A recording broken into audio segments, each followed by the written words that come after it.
Hi guys, it's Dio and Dan here, back with another comparison video, and today I'm going to be comparing the the brand new Lotus Exos car to Assetto Corsa, and I'm also going to be testing out F1 2013. So let's get it on the road and let's see what we can see in comparison terms.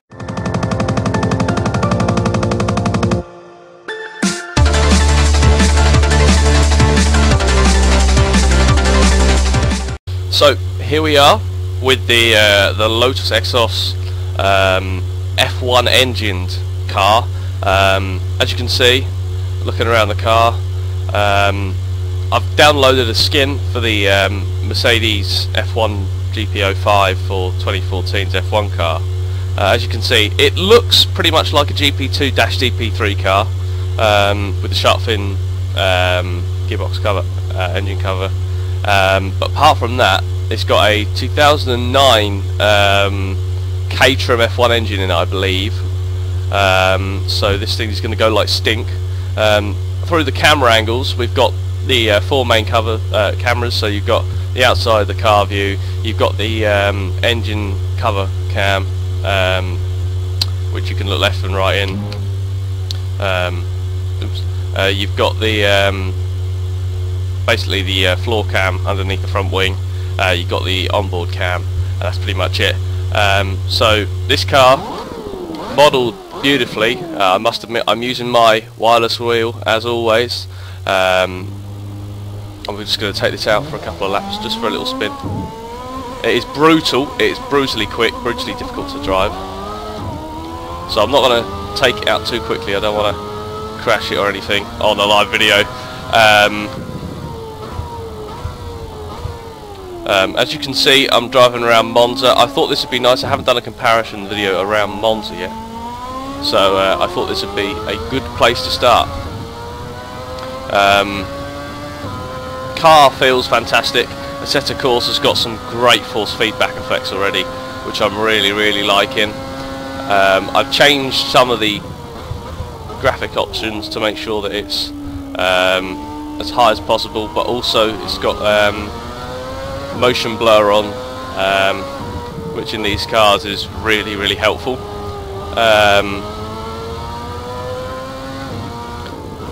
Very responsive car, this. Very quick. Exactly what you'd expect a Formula car to feel like. I've drove the Formula Bath, but this is a lot quicker.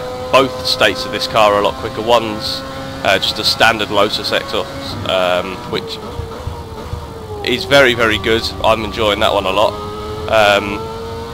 Much more easy to drive than this one, I will admit, but all very fun at the same time.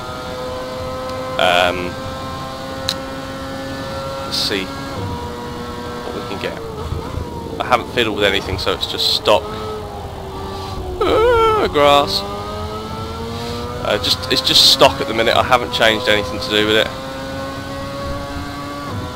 so the car's going to be very slow down and straight in terms of gear ratios. I'm only just hitting 6th gear and it's hit 180. I think I completely missed my braking point and it spun out. Brilliant. So we can get this going, shall we?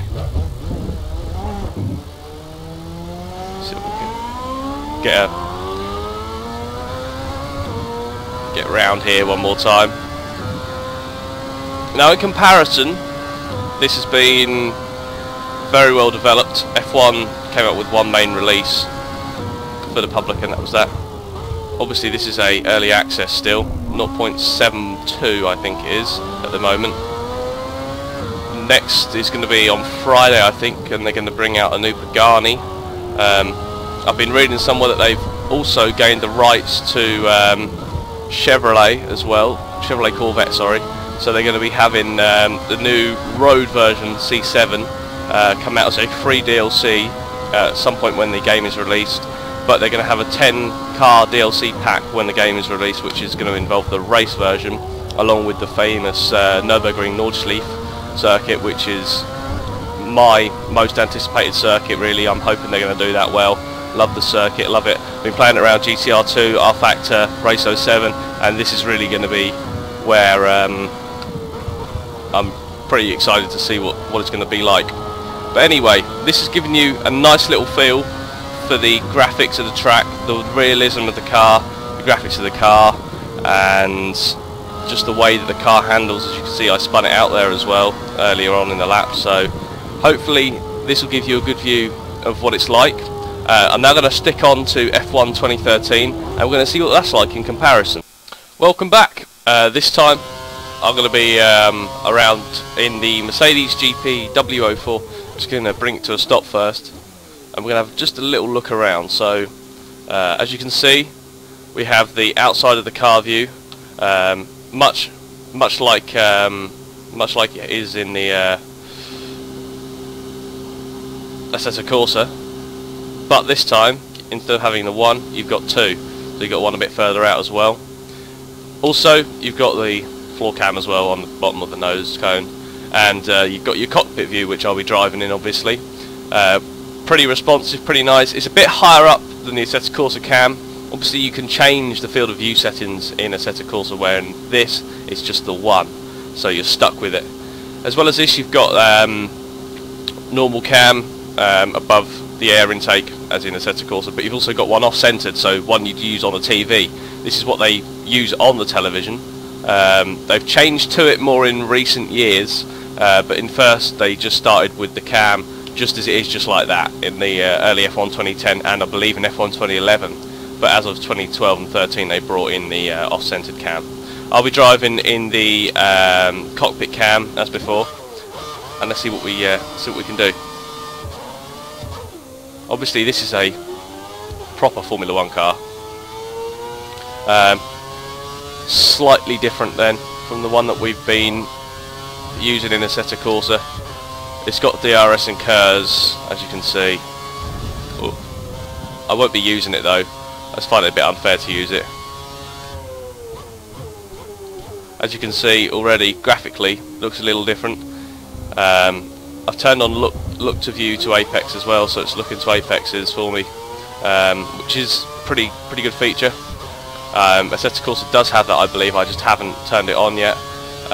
All of the different graphics in this is set to a certain point, so your blur is pretty much set to one mode or off, which is pretty fine. It's fine for a game. This is not designed to be a sim as such like Assetto Corsa. I just thought it'd be pretty nice to see a little comparison. As you can see, graphically it looks superb. Codemasters obviously found a winning formula with their graphics for these F1 games. They're fantastic to look at and fantastic to immerse yourself in. As you can see, track-wise, it looks beautiful. Not that Assetto Corsa looks bad; it just doesn't at all. It looks absolutely superb. But you've got to remember, it's still in development, and it's just going to get better and more realistic as well, which is what I like about Assetto Corsa. So, coming round, sound-wise as well, sounds pretty F1-y. Obviously, it's going to be slightly different from the Assetto Corsa version. You can't get the exact same notes. You're not expected them to. Let's do one more lap then, and we'll see what we can get out of it. It's a lot easier to drive than the Lotus car in Assetto Corsa, which again compares it to being a sim to more of an arcade sim for F1. Doesn't take anything away from it. I've spent many hours enjoying F1, especially 12 and now 13 that I got just before Christmas, or just for Christmas, yeah. I've been really hammering on it, getting the career mode done and dusted. I think I'm up to Austin in my career mode. Career mode's another thing that Assetto Corsa will be getting soon. I'm quite excited to see what Kunos guys have got in store for that. So I'm sure that'll be coming just before final release. As for DLC for F1 2013, you can get the classic F1 cars in the full price of the game, or you can buy them as a DLC pack, which involves 6 80s and 90s F1 cars as well as some tracks. The standard game comes with Brands Hatch and Jerez, I believe, as standard, but they don't come with any extra cars. There are a few 80s and a few 90s. Apart from that, anyway, that's about it. 2 laps of each. I'm looking forward to seeing what you guys think of the game. Obviously, my previous video is now up to around 3,000 views. Thank you very much to all our subscribers, viewers, and especially to VirtualR and DrivingItalia.net, which I believe embedded our video in one of their forum posts, so check those guys out. Big thank you to you guys for putting our video in your articles on your website. It does mean a lot. Anyway, this is Dio and Dan. I'm going to be checking out here now, getting this video up and uploaded, and see what you guys think and see what your guys' opinion is of it. I know people thought it was a bit wrong for me to compare games that are 6-7 years old to a game that is brand new, but this is something that's going to be a bit more comparative. Anyway, tell me what you think. Like the video, rate, or whatever it is now, it's a like, isn't it? Thumbs up the video, subscribe, tell me what you think in the comments below, and I'll try and personally get back to you on every single comment. Okay, cheers guys, enjoy the video, and I'll see you guys soon.